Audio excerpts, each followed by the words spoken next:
The views expressed in this program do not necessarily reflect those of this station. Welcome to Insights into Northeast Michigan, a WBKB News public affairs program. Insights deals with the issues affecting those in the community as well as Northeast Michigan and the state. And now, Insights into Northeast Michigan. Welcome to Insights. I'm Sherry Stewart. Joining me today is Ernie Berkshire with the Michigan Farm Bureau. Like most other industries, our dairy and produce farmers have been significantly impacted by the COVID-19 pandemic. Today we'll be discussing the scale of this health crisis on their industry and what mitigation efforts are in place to help preserve the industry. Ernie, I want to thank you for joining us today. We've got a lot to get to talking about our farmers and livestock and the dairy industry and all of that. I want to start by asking if you would please paint a picture for us how important it is for this industry to thrive. Well, first and foremost, agriculture in Michigan is Michigan's number 2 or number 3 industry. Depending on the year, we kind of bounce back and forth between agriculture and tourism in terms of economic importance to the state of Michigan. So agriculture is critical to the overall economy in Michigan, to our rural communities, and to obviously to farmers across the state. We have farmers in virtually every county across Michigan. Producing an abundance of food. Michigan is second in diversity only to California in terms of the number of commodities that we produce. Over 300 commodities here in the state of Michigan, with a variety of farm families and sizes and types of production scattered throughout the state of Michigan. So agriculture is important, and our farmers are working on a daily basis to provide an abundance of food and fiber and wholesome nutrition for consumers, not only here in Michigan, but across the United States and into international markets when the opportunities present themselves. So agriculture is critically important. That absolutely is. I don't know that I knew that we were, you said number 2 after the state of California. That is correct. That is correct in terms of the number of commodities we produce.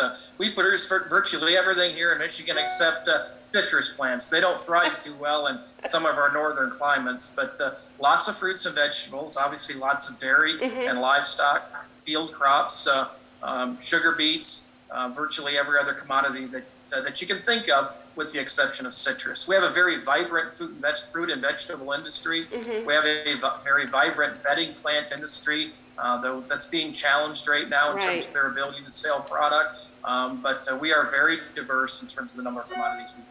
Well, that is why this conversation today is so important, because I believe that many times that we go to our favorite market to pick up whatever it is that we're looking for, whether it's fresh fruits and vegetables, our choice of meat, and it's just there. And we don't always understand how it got there. So help educate us on that. Sure. And that's an important issue right now for folks to understand. We've been very fortunate as a society to never really be concerned, for the most part, about whether or not the food is going to be at the grocery store when we go to purchase it. And we've had a few empty shelves here the last few weeks that have been the result of some interruptions in the food supply and really a change in demand, if you will, in terms of where we're purchasing our food from. So we've been very fortunate over time to never have to worry about that. But farmers are producing those commodities every day, weather dependent. Obviously, livestock and dairy are produced year round, and our crops grow when the weather is conducive for that here in Michigan. But the seasons are very important for our fruit and vegetable industry, especially as those trees have to regenerate, every winter. And as we put a new crop in the ground of vegetables and field crops every spring. So it's grown every day. Processing is critically important. Just about all of the products produced here in Michigan are processed locally or within a region very close to Michigan. And then those distribution channels to get it from the processor to the retail level are critically important. Prior to the outbreak of COVID-19, 51% of the meals were eaten outside of the household. And you take away those meals being eaten in restaurants or in school service programs or institutions, universities, or even at sporting events. Right. None of that is happening right now. So we've had a shift in demand, if you will, to where now everyone is buying that product at the grocery store. So let's talk about that. Yeah, so let's talk about that for a minute. So because you've had to make a shift, and I know we had a question from one of our viewers that they may have seen or heard a story where some milk is actually being dumped because schools are not in the traditional fashion. So what happens there? What's going on there with our dairy farmers? How are they able to sustain? Are they donating that product? What is happening with that food supply?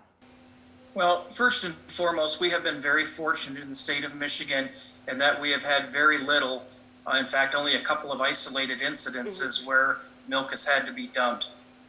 The cooperatives in the state of Michigan, and nearly all of the milk in Michigan is marketed through a cooperative, have been collaborating together very well to make sure that the milk that is generated on the farm makes its way to a processor and then is put in either a bottle or cheese or ice cream or butter, and trying to balance that supply on the farm with the demand at the retail level and continuing those processing chains. So we've been fortunate in Michigan to have very limited and isolated incidences of that.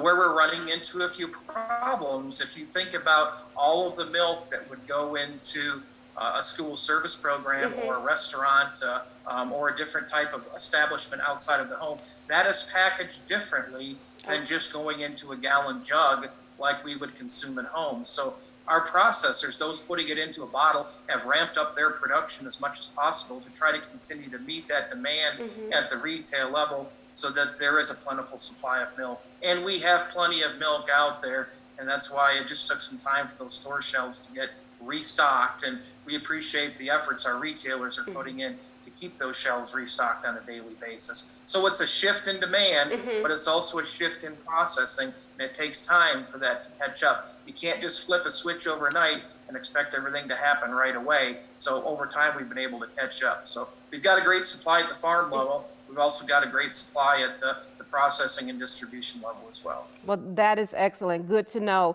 We're going to take a quick break, Ernie. We will be back to continue this important conversation in all that our farmers and agricultural experts are doing. We'll be right back with more insights right after this.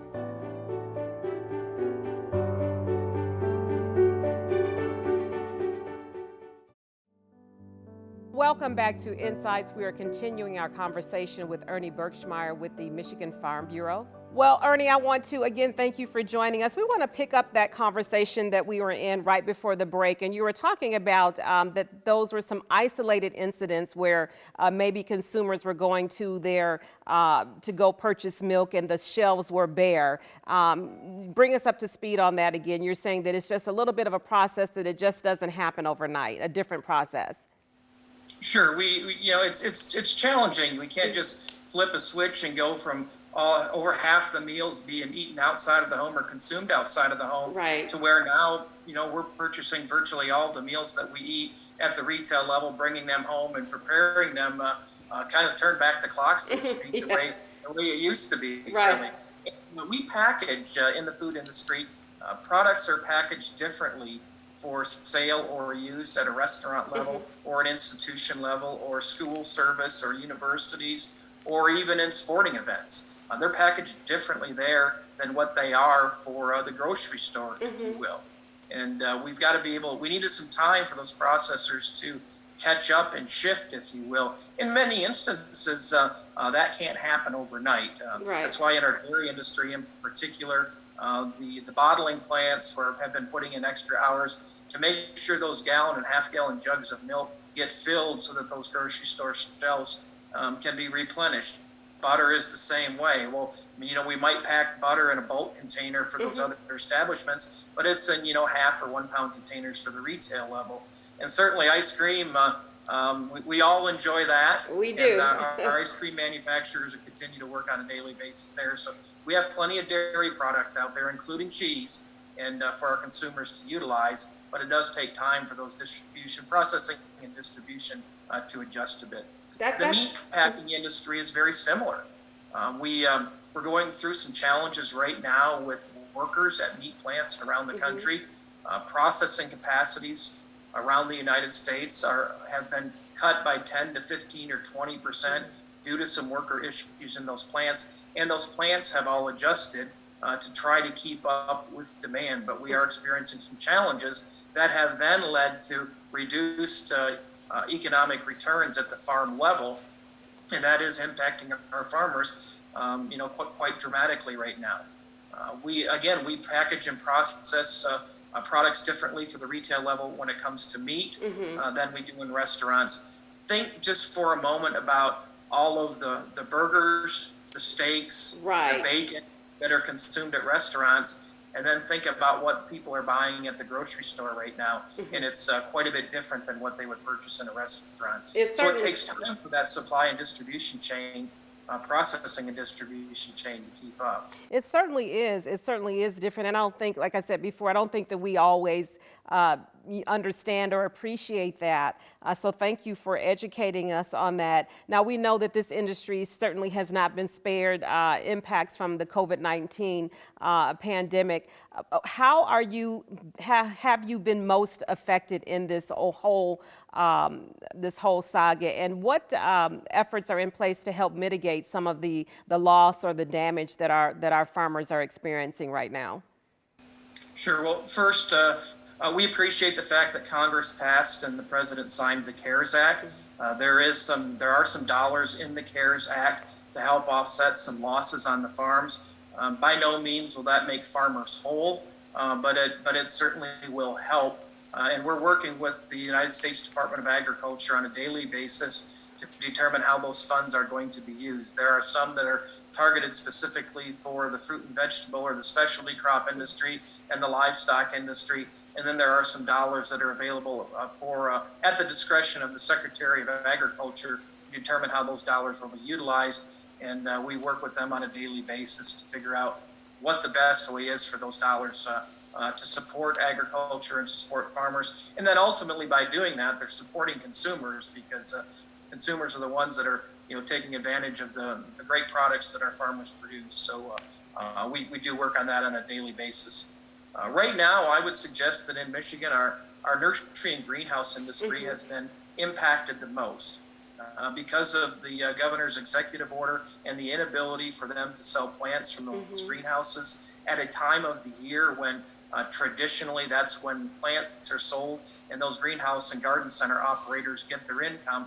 And according to the Department of Agriculture, right now those plant sales are not allowed. Right. And that's causing some real challenging economic issues for those nursery and greenhouse industries. Their window of income is, basically during 6 weeks in the springtime. And think about the average household, and if your income only came in within about a 6 or an 8 week period, and part of that was limited or eliminated, that would cause some serious economic harm. So we're very concerned about that industry and are working every day to try to get some answers for that industry and allow for those plant sales. But right now, that's very much challenged.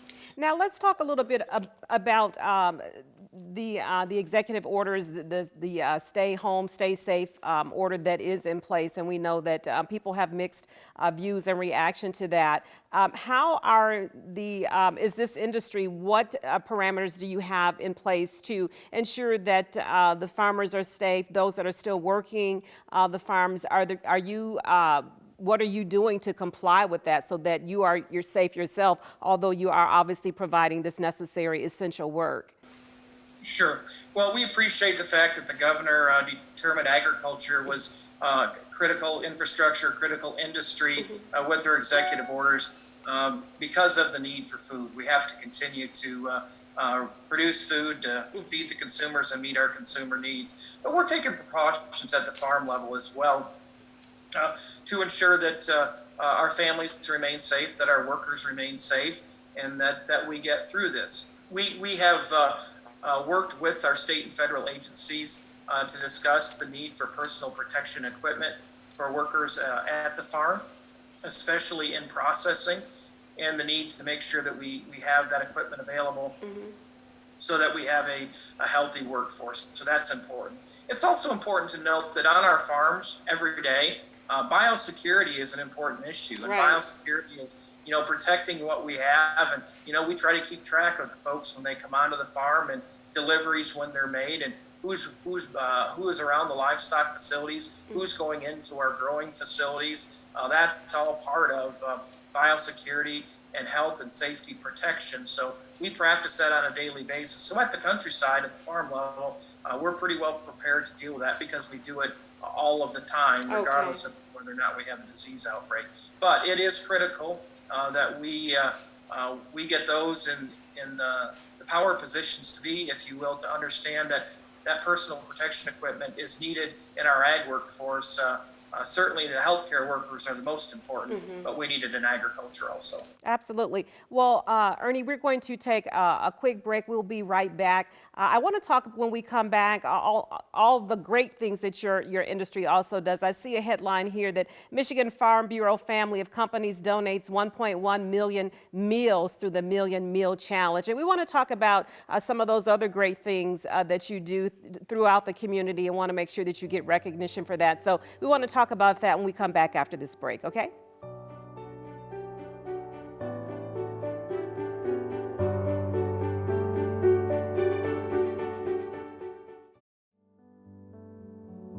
Welcome back to Insights. We are continuing our conversation talking about COVID-19 and its impact on our agriculture industry here in Michigan.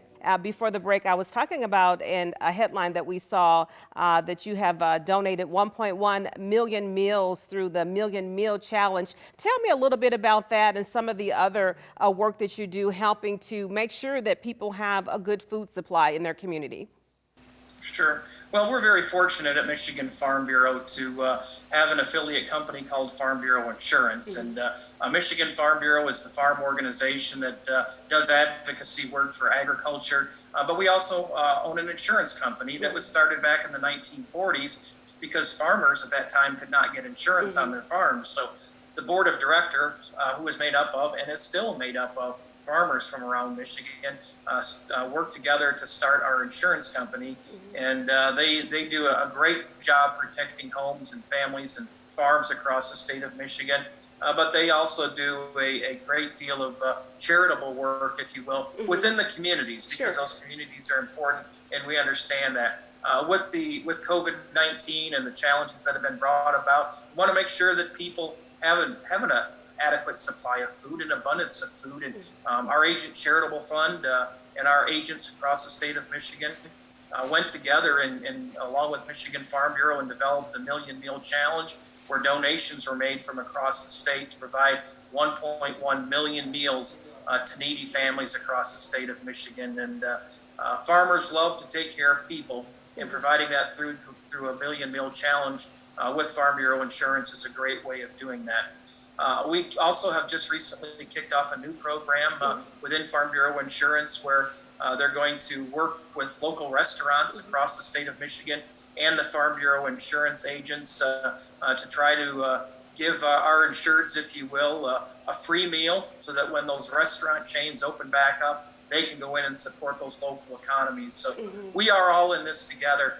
We're fortunate to have a company, an affiliate company, that does great work protecting Michigan's homes and farms and families, but also investing in their local communities right alongside our great farmers from across the state of Michigan. And it's a great collaboration, and we're there to help work together and support each other. Excellent. Now, what do you see for this industry going forward? Do you see this farming industry, is it more family-based? Do you see a younger generation of people or workers wanting to be engaged in this type of work? What do you see going forward? Do you have relationships and collaborations with our universities around the state to help promote this industry, understanding the importance of it as we talked about when we kicked off the conversation?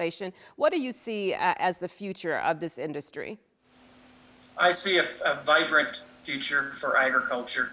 We have consumers not only here in Michigan, but across the United States and around the world that need to be fed.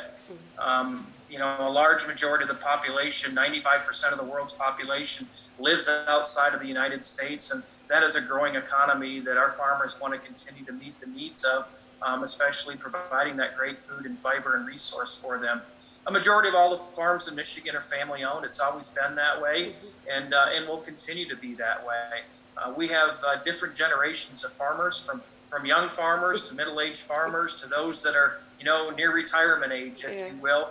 And the average age of the farmer continues to get a bit older, but we have new generations that come into agriculture every single year because there's great opportunities.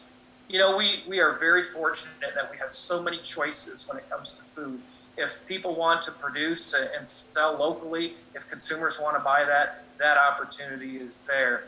If they're concerned and want to buy, the most affordable product on the shelf, there are high quality, safe, and abundant products for the consumers to meet those needs. And if someone wants to sell directly to a consumer, those opportunities are there as well. So we have a wide variety of commodities, a wide variety of productions, and also lots of opportunities for both the farmer and the consumer here in Michigan. The one thing that I know for sure is that our farmers are a resilient bunch. They will always work to adapt to change and operate within the guidelines and the rules that are set forth for them, but they want to produce food for our consumers. They want to be involved in their communities, and they quite frankly want to be the backbone of that rural community across the state of Michigan. I'm excited about agriculture's future. That's excellent. I wonder, are you also excited? A couple years ago, there was an upswing and this incredible interest of bringing farming to a more urban area. So you hear that urban farming, the urban garden type, communities within inner cities are, taking plots of lands and and planting fruits and vegetables so that they would have access to, to fresh food. What were your thoughts on that? Well, I think any time that anyone can be involved in food production and gain a greater understanding of agriculture and where people's food comes from and a better understanding of the food industry, that's an opportunity that is there, and people should take that opportunity. Farming is hard work, and I think some that have taken on that challenge without any history or background in agriculture have realized it's a whole lot harder than just putting something in the ground and expecting it to grow and then harvesting a product from it. So it is hard work, but it's also very knowledgeable, very educational, and can be very rewarding, in the long run when you do find a way to harvest that product from the plants and seeds that you put in the ground. So it's a great opportunity for those that have not been involved to continue to learn from that, and for agriculture to partner with those urban centers, if you will, to help teach and educate consumers where their food comes from. 99% of our population base across the United States is not involved in agriculture. Right. Less than 1% of our population is involved in agriculture. And the more that we can educate through their involvement in production and processing, the better off we are. Agriculture also employs about 25% of the workforce here in Michigan and across the United States. In one way or another, about 1 in 4 or 1 in 5 people have a job related to agriculture and food. And so there's many career opportunities within the industry as well. That's good to know, too, that there are certainly career opportunities there. I know that there is some talk of hopefully opening the government maybe within the next 30 days or so. How will that change anything that you're currently doing? What will that look like for your industry? Do you have to make any drastic moves or anything? Well, we're going to wait and see what happens. I think we're all in a wait and see approach as we move forward. But keep in mind, as we stated in the beginning, our farmers are still farming. Right. That has not changed, and they will continue to farm. We're going to have to see some readjustment in the food processing and distribution channels. As restaurants open back up, as food service industries open back up, we're going to have to adjust and make sure that those pipelines get refilled, if you would, and as people go out and start taking advantage of those great food opportunities and agricultural opportunities around the state. So the one thing that's certain is that we don't know for sure how it's going to go. Sure. But the one thing that I do know is that our farmers will adjust and continue to grow and produce those foods that we need. Absolutely. Well, we look forward to you continuing to do what you do, helping to get food to our table. I want to thank you today, Ernie, for joining me. That's all our time. Again, we appreciate you, the work that you're doing, and we wish you well and all of our farmers to stay safe. Very good. Thanks for the opportunity, and great to visit with all the great people in Northeast Michigan. Thank you so much. Thank you for joining us. If you have a question, comment, or story idea for us here at Insights, send an email to news@wbkb11.com. I'm Sherry Stewart. Thank you for joining. Have a great week.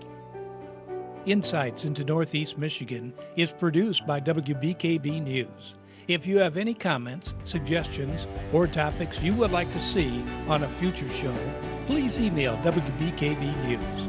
This has been a production of Thunder Bay Broadcasting Corporation. All rights reserved.